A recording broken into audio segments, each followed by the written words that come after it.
Tonight, we're following that breaking news in San Joaquin County. This is a live look from the scene. Evacuation orders are in effect from the Corral Fire. It's been burning for more than 7 hours now. This is south of Tracy. Thousands of people are displaced and some are dealing with power outages. So first, let's begin with the latest for evacuations. People from Corral Hollow Road to south of where 580 and Interstate 5 join together are under mandatory evacuation orders. Those west of the California Aqueduct have to evacuate. The evacuation orders stretch west to Alameda County and south to Stanislaus County. 580 is closed in both directions through that evacuation zone because of all of the smoke and zero visibility. There are 2 places that are set up tonight if you do need a place to go. A temporary evacuation point is open right now at the Larch Clover Community Center in Tracy. That address is 11157 West Larch Road. A large animal shelter is set up at the Manteca Unified School District building. That address is 2271 West Louise Avenue in Manteca. We have live coverage tonight. Meteorologist Dirk Verdorn is tracking the winds pushing the flames forward. KCRA 3's Carolina Estrada is near the fire line with the latest updates from crews on the ground. We do want to go to Carolina first. So Carolina, we last saw you at 9 o'clock this evening. You've moved locations now. So where are you at this point? Yeah, so right now Brittany, we're standing on the off-ramp of Interstate 580 on Corral Hollow Road, which is the road we were talking about earlier. And right behind me, you can see that fire that we saw kind of grow together. It's still burning right behind us. So right here, this is parallel to 580, Interstate 580, and we've seen multiple crews just head down in that direction, and we're just south of this fire that is burning here. You can see that that's kind of heading towards our direction. Earlier we were able to see over this hillside a little bit of a glow. So it's a hillside, so you can kind of see the flames when they come up the hill, but then when they come down the hills, we don't see them anymore. You can see right here this area over that peak that you guys see. That's where we first saw those spots of flames that later grew into this fire that we're now seeing burn. What has been very interesting is the wind. So when we first arrived, we kind of felt those gusts of winds, and then as the night went on, it got stronger and stronger. Just about 20 minutes ago when we were standing out here, it was very, very strong, and right now it has died down a little, which would be good news for crews, but still those winds are still here in this area, and they did get stronger as the night went on, and they're just kind of coming in gusts, and they pick up and then they die down for a little bit. But crews are still battling this fire that's burning here on the south of Tracy, and right over on Interstate 580, they told us the next exit is that golf course, and people are just concerned about how close this fire is getting to that. But you can still see the fire is still very active, and just these gusts of wind that we're getting here are just going to make it difficult for crews, especially with the visibility now that it got darker, and with that like just heavy cloud of smoke that they're facing due to this fire burning. It's just going to make it very difficult for them to fight this fire tonight. Brittany, live in Tracy, Carolina Estrada, KCRA 3 News. And Carolina, I know that you moved between when we got off air at 9 o'clock and now we're back at 10 o'clock. In that time period, I know fire crews are essentially running around just doing their job. Have you been able to talk to any fire personnel at this point yet, or were you mostly in transit over the past hour just trying to get a better look at this? Yeah, so we were trying to get closer. Remember, we saw that traffic on Corral Hollow Road. Now it has cleared off and we're not seeing as many cars in this area. But also, Brittany, just the crews that we have seen are heading that direction. There's really no one stopped here. We do see, officers that are on the roadblocks and Caltrans as well. But firefighters are mainly in their vehicles heading down to battle this fire. So we have not been able to directly talk to these officials, but we are hoping to get more information. And if we do, we'll make sure to keep you updated. All right, well, stay safe out there. Thank you so much to you and Matt for all of your work. We're going to check back in with you in a little bit.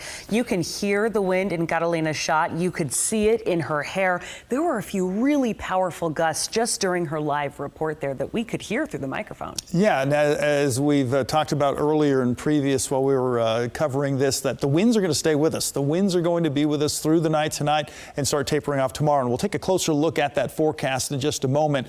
But what we're looking at here is this is our Doppler radar. I'm using the base map for our Doppler radar. You can see where Highway 580 is Interstate 580. You can see where South Corral Hollow Road is located. Carolina is right about here, and so she's going to be looking south and off to the west, and that's the images that we were just seeing, the video that we were seeing. So you can see that the area of the coverage where we have the fire breaking out covers all along this section of I-580, and you can see this is the area where it has jumped across 580 in towards the California aqueduct. Now, I've been getting weather reports from a site that's right along 580, basically in this location here along 580. The last wind gust report was up to 42 miles per hour, but that was a while ago. It's not reporting right now, and I'm hoping that the instruments haven't been damaged because of the fire. But again, the last, which was this last hour, the report was a 42-mile-an-hour wind gust still in that area. I was looking at surrounding locations that were reporting, and we had wind gusts between 20 to 30 miles per hour. But those aren't very representative of the kind of winds that we've been seeing here in this location, where you see the transition from the hills working their way into the valley. And this seems to be an area where we've had a concentration of those winds right there where the fire broke out and where we've been seeing that fire continue to spread. So let's go ahead and take a look at the forecast. What can we expect as we go through the night tonight? Now, the point source of information that I have here is the Tracy airport. So you can see the winds. These are sustained winds of 19 miles per hour. So you can expect that the wind gusts are going to be anywhere between 20 to 30 miles per hour. So those are the kind of winds that we're going to be experiencing this evening. Here we are at 10 p.m. Coral Hollow Fire going on just to the south of where the airport is. Winds are expected to stay about this range as we go through the night tonight. Here we are midnight. We actually have the winds increasing, the sustained winds increasing at the Tracy airport. That means that those winds are going to be stronger where the fire is tonight. That's tonight. As we get into tomorrow morning, we see those winds again still coming from the west. But what's interesting is we start to see some crosswinds coming from the other side of the valley, and those are starting to slow the wind's progress there around I-5. That corridor there.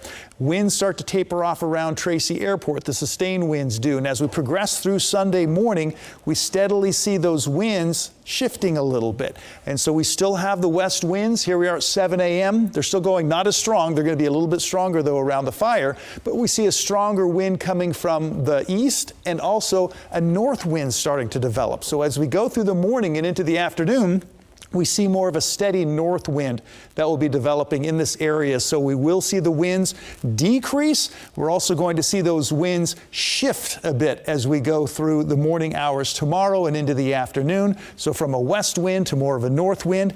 And that's all going to come into play as how the firefighters are going to address this fire and continue to, again, try to control this as we go through the next 24 to 48 hours. We're going to see that shift, and some cooler air is going to come in as we move from Sunday into Monday, and that's going to bring a whole nother set of wind shifts that are going to be coming our way. But right now, this is what we can expect to have as we go through tonight and into tomorrow. Brittany? Dirk, thank you. We just heard from fire crews on the ground. Our producer was listening in as our crew who was there was speaking to them. First, fire crews say that wind is absolutely their biggest challenge right now. But we did just learn that 2 firefighters were injured today into tonight. We don't know anything about those 2 firefighters, who they are, but we do know that those injuries seem to be minor injuries. How those happened, if it was due to something falling on them, smoke, we're still waiting to get those details, but we have learned right now that 2 firefighters were injured while battling this fire. It is really warm outside. There's heavy winds. There's so many crews from across our area who are there fighting that right now. So we're not sure where they're from, but that is official now that 2 firefighters are dealing with some injuries right now. No news if on any residents or people who live or work nearby have been injured. All we know right now is that 2 firefighters have been injured. We want to bring up the evacuation order zone again. we really cannot show this to you enough. So that whole area in red, this is that whole stretch of evacuation zone. I do want to make it really clear, and the city of Tracy wants to make this clear as well. There's no City of Tracy residents that are under evacuation.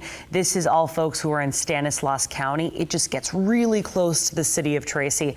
But at this point, there aren't any City of Tracy residents who are under evacuation order. You can see it's really that area right along 580 that brushes right up to the California Aqueduct and then stretches all the way to that southwest point and kind of hits the middle of that recreation area. So this is the very latest on evacuation orders.